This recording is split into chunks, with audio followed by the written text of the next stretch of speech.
first 30 days in a new business teaches me more than most people learn in a year. And here's the part that no one's really talking about.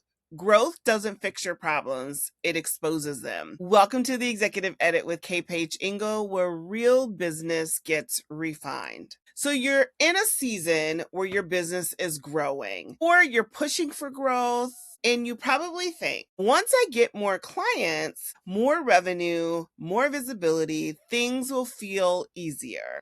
Well, let me hold my hand when I tell you this, and I'm telling you this with all the love. That's usually when things start to break.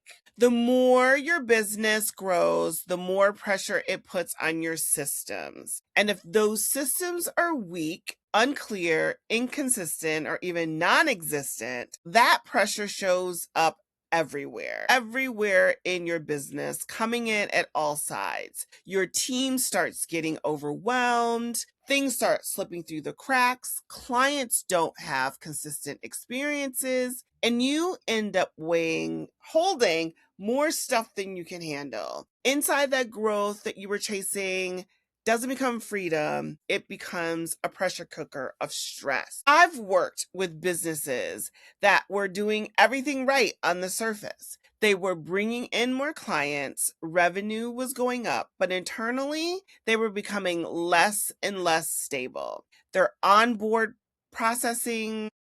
process wasn't clear, communication was inconsistent, the team didn't know who owned what, so every new client didn't feel like growth, it felt like pressure.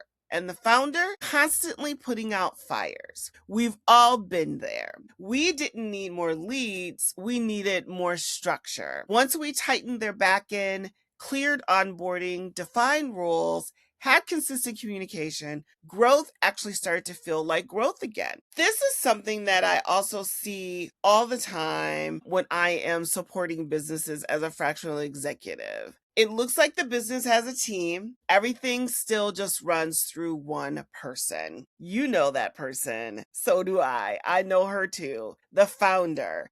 Every decision, every approval, every quick question. So on paper, the business is growing, but in reality, there's a bottleneck, and you are the bottleneck.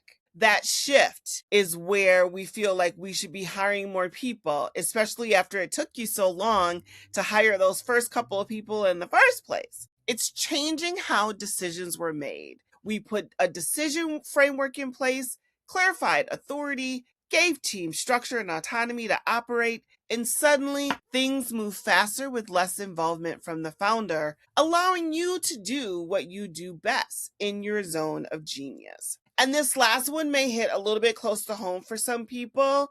It's where the business looks beautiful on the outside. You have a strong brand, consistent content, everything looks polished. But behind the scenes, it's reactive. No real systems, no consistency, no clear way to get things done or completed. So every day feels like you're starting from scratch. I call it the polished chaos, and it's exhausting. It always puts me in the mind of a duck, swimming, and the feet are going like this, but on top, everything's all great. That is not how real businesses should operate in today's marketplace, and that is not how yours should either. Growth doesn't give you stability, structure does. And you need to make sure that you have time that you're building that structure intentionally so that you are not working harder than you need to be on your business. And if you're listening to this and you're thinking, feels a little bit too familiar,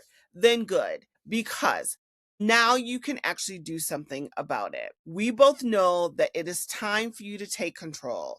It's time for you to take control of your business and how it operates and how your team operates. And as always, I want you to make sure that you come back to my channel, as I'm always sharing tools and systems to make sure that your business can run with structure and run easily. And if that's something that you're interested in, there are always going to be links down below where you can take a look. And if this is the level of insight that you need in your business, where someone can come in, see what's not working, and help you fix it, then that's exactly what I do as a fractional executive. You can book a savoir-faire strategy session below, and we'll map out What needs to change so that your business can actually grow and work for you and not against you?